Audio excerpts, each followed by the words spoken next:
আজ ছিল উল্টো রথ। তো আগের দিন তোমাদের সাথে আমি রথের ভ্লগটা শেয়ার করতে পারিনি। তার কারণ ছিল ভ্লগগুলো ডিলিট হয়ে গেছে। তো কিছুটা যতটা ছিল ততটাই তোমাদের সাথে শেয়ার করেছি। আর আজকে ছিল উল্টো রথ। তো বিকেলবেলা হঠাৎ করে ও ফোন করে বলল, "রেডি হয়ে থাকো, সবাই মিলে যাবো রথের মেলায়।" আর আমাদের বাড়ির কাছাকাছি না অনেক জায়গাতে রথ হয়। আমি বিয়ের পরে সবগুলো বছরই এখানেই কাটিয়েছি রথটা।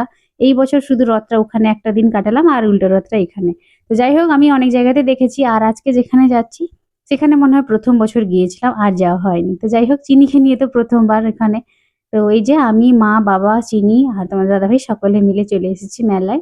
আর আজকে উল্টো রথের এখানে প্রতিযোগিতাও ছিল। প্রচুর, প্রচুর রথ আছে।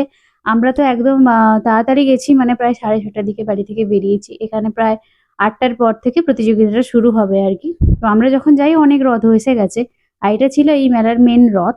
তো এখানে আমরা ১ম এ প্রণাম-টনাম করে নিলাম। তারপর বাকি মেলাটাও ঘুরে দেখছিলাম। আর এখানে না বাচ্চাদের অনেক, অনেক হ্রদ আছে। এখানে যে প্রতিযোগিতাটা আছে ২ রকমের হবে। মানে একটা ছোটদের হবে, আবার একটা বড়দের হবে। তো ১ম এ সন্ধ্যাবেলা ছোটদের প্রতিযোগিতা চলছিল। এখানে ছোটদের অনেক, অনেক হ্রদ আছে। এই যে আমরা এক করে ভিডিও করেছি। সবগুলো করে উঠতে পারিনি। মোটামুটি অনেকগুলো করেছি। আর আমরা যেখানে, যেখানে প্রণাম করছিলাম সকল বাচ্চাগুলো প্রসাদও দিচ্ছিল।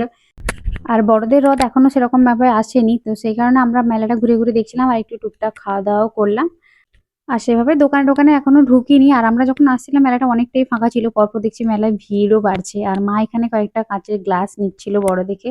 তো যাই হোক তারপরে শুনলাম যে দীঘা থেকে একটা বড়দের হ্রদ এসেছে। তো সেটা দেখার জন্য আমরা আবার ভেতরে এলাম। তো এইটা ছিল দীঘা থেকে হ্রদ। আর এটা পুরোটাই মাদুরের কাঠি, সুতো, তারপর চুমকি এইসব দিয়ে বানানো হ্রদটা ভীষণ সুন্দরভাবে কারুকার্য করেছে। আরো হয়তো রাত্রি বাড়লে আরো বড়, বড় অনেক সুন্দর, সুন্দর হ্রদ আসবে। তো যাই হোক আমরা আর বেশিক্ষণ মেলায় থাকিনি। এরপরেই বাড়ি ফিরে এসেছিলাম। তো এটাই ছিল উল্টো রথের ব্লগ। কেমন লাগলো কমেন্ট করে জানিও। আশা করছি সকলের খুব ভালো লাগবে। আর যদি কেউ নতুন থেকে থাকো চ্যানেলে প্লিজ চ্যানেলটাকে সাবস্ক্রাইব করে পাশে থেকো। দেখা হচ্ছে নতুন একটা মিনি ব্লগে। টাটা!